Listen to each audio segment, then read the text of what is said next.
And somebody says, but Pastor Bohr, are you saying that it's the same to worship on the day of the sun as it is to worship the sun?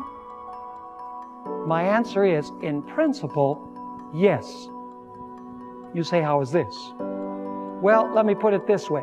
Who created the sun? God created the sun, right? Did He create the sun for worship? No. So what happens if you turn it into an object of worship? What is that called? Idolatry. Now let me ask you, who created the first day of the week? God did. Did He create it for worship?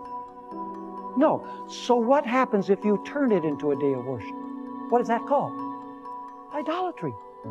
It doesn't matter whether it's the sun, an object, or a day.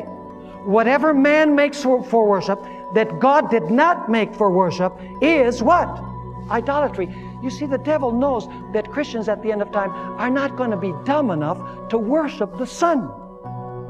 But what he does is he leads them to worship on the day of the sun, which, by the way, came into Christianity directly from paganism in the days of Constantine. Constantine was a pagan. He called Sunday the day of the invincible sun, the venerable day of the sun. He called Sunday, and he introduced it into the Christian church. An abomination for sure. And Christians embraced it and adopted it. And they worship on Sunday, a day which has been created for worship by man, which is the same kind of idolatry in principle as was being practiced in Jerusalem.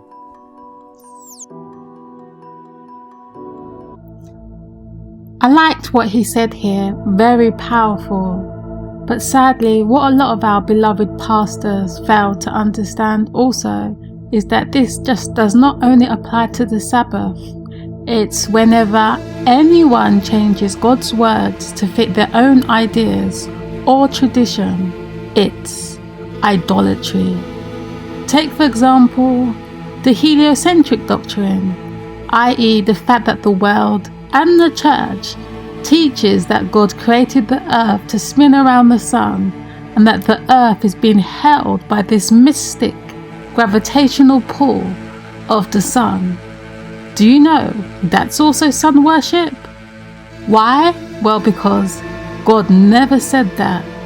Just read Genesis right down to Revelation and you will not find one scripture that tells you that God created the earth to spin around the sun, or that it's the sun's gravitational pull that's holding the earth and the stars all around and above us. It's rather the opposite. So where did this idea come from? Where did this doctrine come from? Well, like Sunday worship, it also came from the pagans, and it's Rome and the Jesuits that's pushing this lying doctrine to the world in order to help support their brainwashing, one world, global government.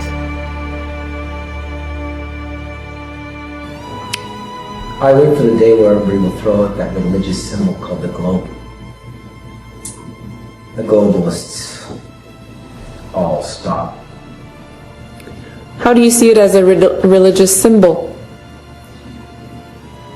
Well, when you have that kind of fanatic reaction to saying it's not that, and you actually stand your ground proving how it's clever events orchestrated by one group to support Newton, Copernicus, and the fact that we actually go around the sun.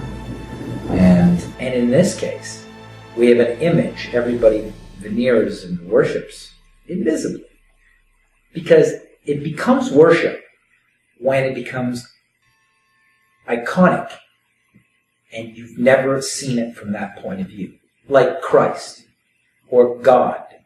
We've never seen the earth from the distance in outer space looking back at it that we so associate as earth as a ball from that moon mission.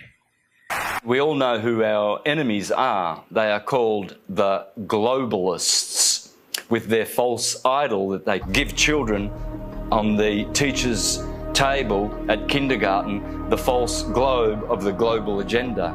people are just deceived. I mean, I grew up from kindergarten. Here's a globe. My kids, you know, they graduated from kindergarten and it was a freaking globe. They gave them a globe at graduation to take home like an inflatable beach ball. And I was looking at that thing going, oh my God. We are taught that the earth is a ball before we can talk. In school, there's a globe in the class. One of the first worksheets we get is a sheet on the orbits of the planets and the sun. And I actually still remember that sheet. I did it, I got it right, I was so proud of myself. Sesame Street has astronauts on, Disney. It's all globe programming. So your entire world belief is around this. If you think about it, they've gotten us at a very, very young age with the lying. Before we have any critical thought, the capability of thinking for ourselves. They teach us lies from the very beginning, from Tooth Fairy, Santa, dinosaurs. You know, with Santa, for instance, I mean, we're taught this lie, you better be good. We need you to stay in line and be good. Don't be naughty, be nice. You want to be on that nice list. Santa will come and bring you these material gifts, and then fast forward, you find out Santa isn't real. For what, 5, 6, 7 years, however long the lie went on for, you've been conditioned a certain way, to act a certain way, so you'll fall in line. You'll do exactly what mommy and daddy tell you, what the teachers tell you. And when you realize that lie, it's subconsciously, you're taught at that point, it's okay to lie. It's okay to lie. It's okay to accept lies. It's okay for people to lie to you. It's okay for you to lie. So the whole world is a liar. Everyone's a liar now because they were taught at a very young age it's okay to lie. They get you with these lies of Tooth Fairy and Santa at a young age. So when you're an adult, you can't tell the difference between a lie and reality. And when you do find out it's possibly a lie, oh, it's okay. You're subtle. You're passive. You allow the lie because you're used to, it's okay to lie. You've been conditioned your entire life. It's okay to lie. It's okay to be lied to. So when the lie comes out, people are just like, okay, whatever. Got to turn on my Fox News. Got to go to the bar. Got to go watch my football. Give them bread and circuses, and they will never revolt. When people hear about flat Earth, when I talk to them about it, they think it's the dumbest thing ever. They think I'm uneducated.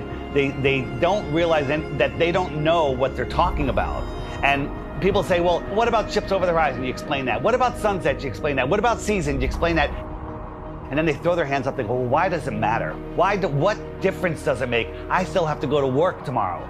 That's right where they want you. They want you working in your slave job. They want you obeying orders, doing what you're told, and living paycheck to paycheck, and just not realizing where you are. The truth is, we're not spinning out of control, lost in space, where an asteroid could take us out. They want us believing we're running out of fuel. They want us to believe we're running out of food, when anyone can go and get a seed, stick it into the ground, water will fall from the sky, and food will grow out of the ground. There is no shortage of water, food, space. Every American family could have a half an acre in Texas, and the rest of the country would be empty. They're lying about everything. You let your kids get raised and taught by other people that you don't know what they're learning. Everybody's disconnected. There is no harmony or anything going on with human beings. We're all scattered, disconnected, and pretty much what they're doing with teaching us this whole lie about the Earth being a ball, and you're flying through outer space, and dinosaurs used to roam the Earth, and if these powerful beings could get wiped out by a comet, then what are we gonna do if a comet comes? We're done. So the heliocentric model not only manages to keep us all completely worthless floating amongst the stars in space, but it also keeps us in fear that we're either going to knock into something in the future, or there's going to be something that then bangs into us that causes some sort of horrendous